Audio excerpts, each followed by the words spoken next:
All right, so we're in chapter 6 of the book, Work Ethics for Effective Management. Work ethics is not referring to your work ethic, which is how hard you work, how well you work, do you follow through on things, that kind of idea. Work ethics, perhaps a better phrase, is ethical work, which is the change that we've made. So we'll start by just considering a couple of questions. Why do we work? Why do we go to work and do our work? To feel that we're making a contribution and have an impact. Yep, what else? Fulfilling our vasanas. Vasanas, yep. Money, you pay the bills. That's probably the first one you should say. You've got to pay the bills. You've got an obligation not to be a burden on society. So generate wealth, pay your bills, pay your way through life. Purpose, meaning, all of these ideas. There's a whole range of things that we get out of work. What we want to cover today is an aspect of work that is not financial and not related to building community or other things. What we're talking about is the moral or the ethical component of our work. So we touched on this idea last time. We were asking this phrase, moral capital. So you can think of financial capital, it's an obvious one. You've probably heard the phrase social capital. Yes? So what is social capital? Just to sort of work with this idea. Okay, what is financial capital? Start with the easiest. Money.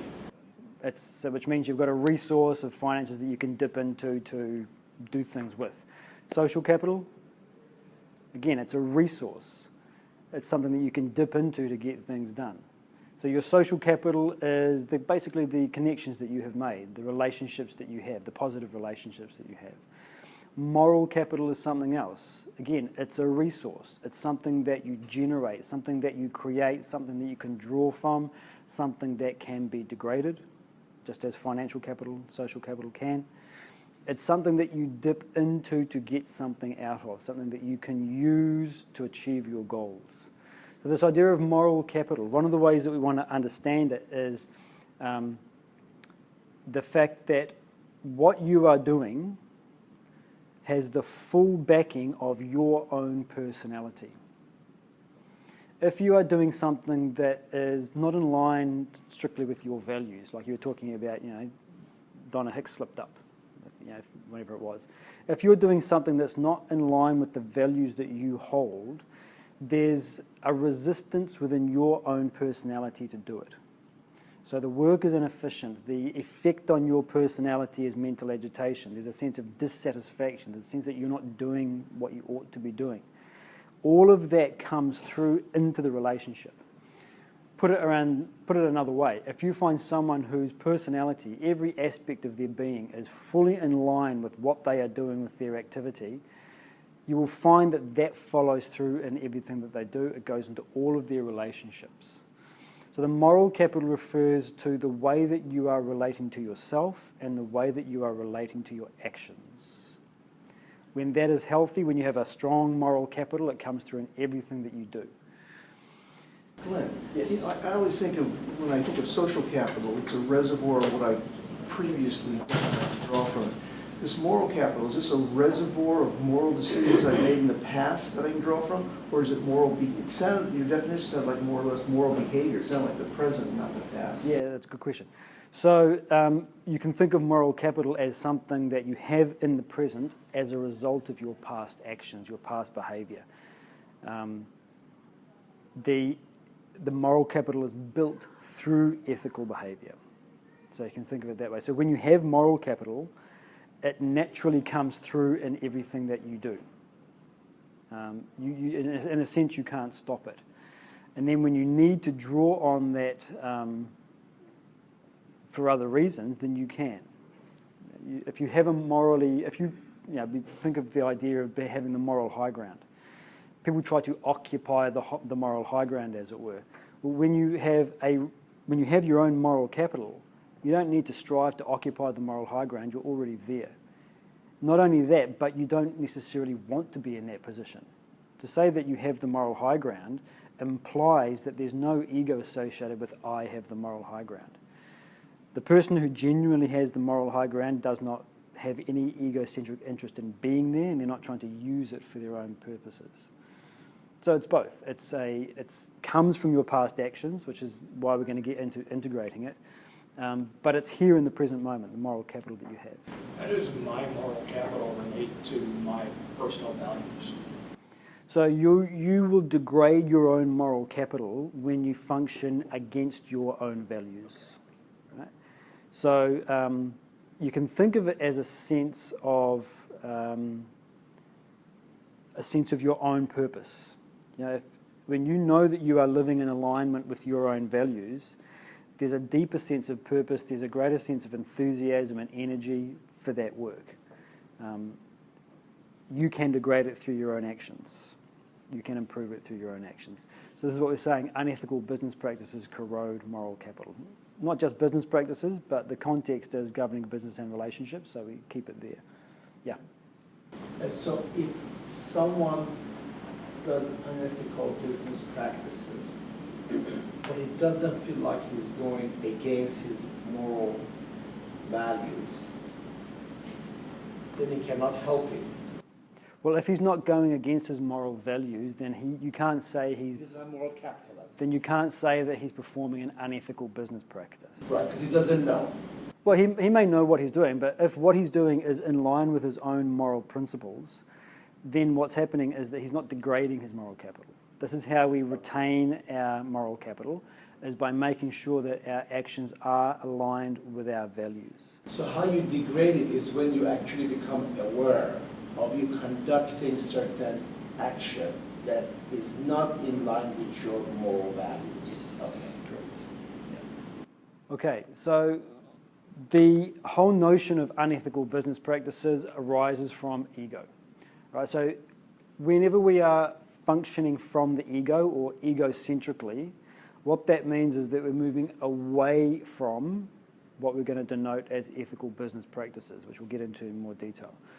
So I just want to touch on this word ego, because the word ego has different definitions and meanings according to context and discipline and so on and so forth. So the word ego in the context here, as he says, it refers to an exaggerated emphasis on one's own experience. My perspective on life, my emotions, my thoughts, my ideas, my values, my family, my whatever it happens to be. There's an exaggerated emphasis on me and me alone. Not only that, in fact, when we talk about the ego, the reason we call it a sense of separation, what the ego tends to do is to completely disregard anything outside of itself, even to the point of non-recognition of anything outside itself. So you think of a very young child, narcissistic child. Everything is all about me. To an extent, there's not even a recognition that there are other beings having an experience. The entirety of my experience is the entirety of the universe, this sort of idea.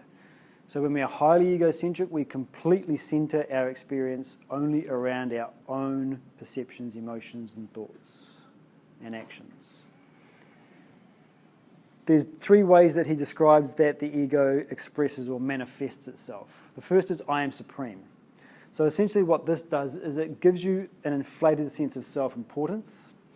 There's actually another way you can look at this. An inferiority complex is also an expression of ego. So when the inferiority complex is functioning, it's still ego. In a sense, it's still saying, I am supreme. You think you're bad? No. I'm way worse than you are. You think you're a loser? No, I'm a loser. You think you're ugly? No, I'm really ugly. You think you can't do anything? No, my faults and all mine, they outrank yours. I am the best of the worst. This is the extreme sort of form of an inferiority complex. I still make my qualities supreme most, but I make them supreme most in the negative direction. So the inferiority and the superiority complex are just different sides of the same egocentric coin. I alone exist, a sense of entitlement. Whatever I have, not only do I deserve it, but I deserve more of it. The world exists to cater to my demands. And I am the doer. It's an inflated sense of self-worth arising from your actions. Again, one of the ways that we can understand this is that we only take into consideration the actions that I have performed. So I do something and it's a success and I get this, look what I have achieved.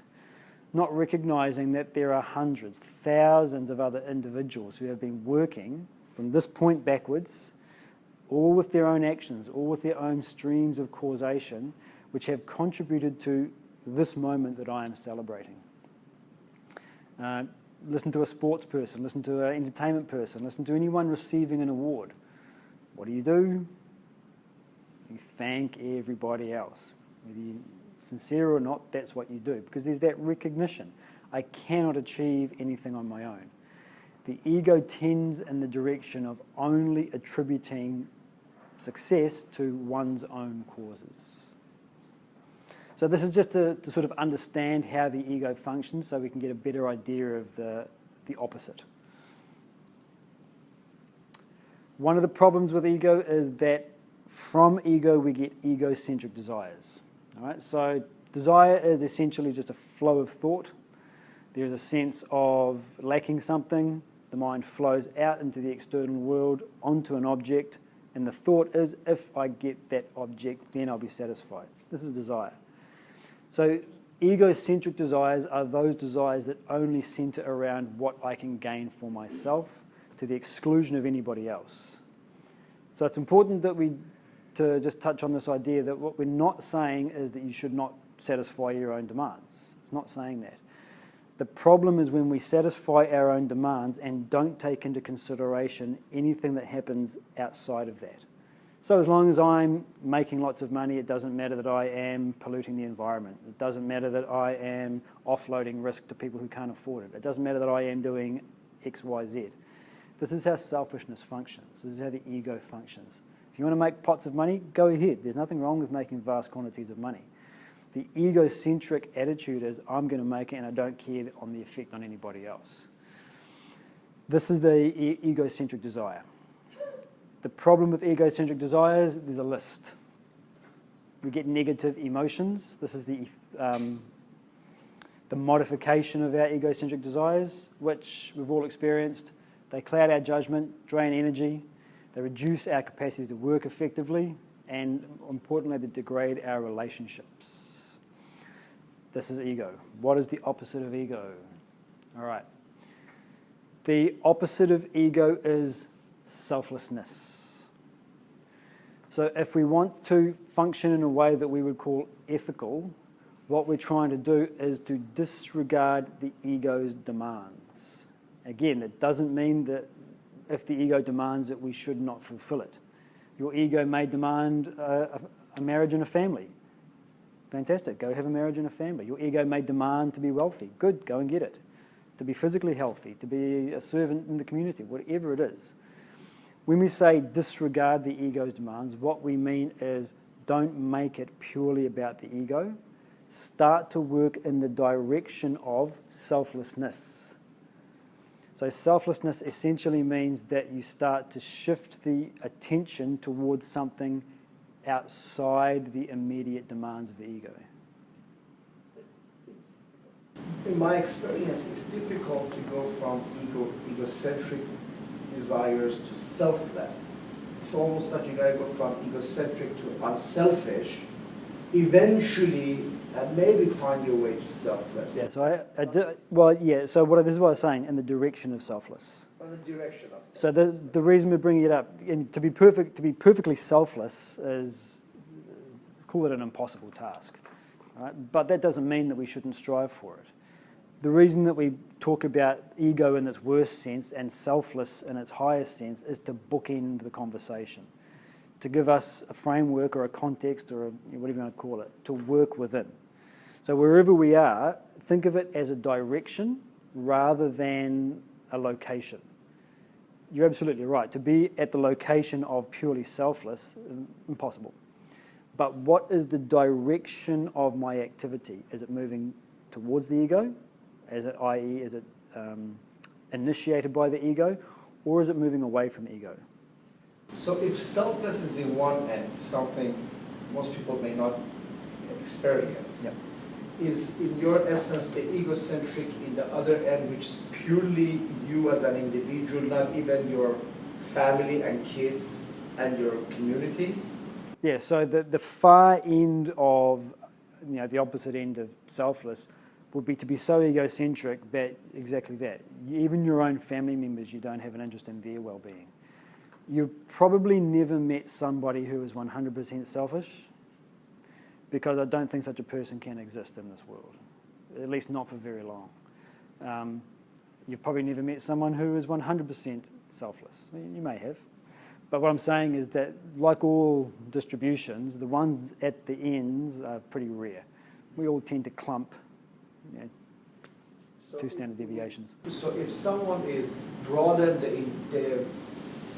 the work egocentric from an individual, eventually to the benefit of a country even, that only this country against all the country, detrimental, that's still egoistic. So again, think of it in terms of a direction. At the moment, I'll give you an example. At the moment, when I say, you know, who are the people that are in my life that I care about, I can say me. That's it. This is what we were talking about earlier, a really strong egocentric attitude. For that person to start to consider his immediate family as moving in the direction of selfless, then he grows into that. He becomes that as a natural consequence of that effort. So now for him to say, I'm going to take care of my family, that becomes egocentric for him. And so he has to pitch his ideal further than that, which is to say the community. And so now his actions towards the community becomes a selfless action, or in that direction. So he now begins to identify with his community. He grows to that level. Now he's got to pitch it again, because just serving my community, now that becomes egocentric. It's got to become country, all humanity, all living beings, etc. You keep going outwards. So it's like any form of maturity. You know, when you're at, say, a psychological age of a 5-year-old, you put effort in school and so on and so forth, you grow into that psychological of a 6-year-old.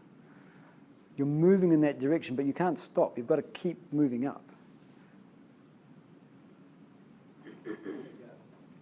So ethical work is based on selflessness, which will start to become more clear what that means as we go through the expression, but essentially means, as we're just covering, moving away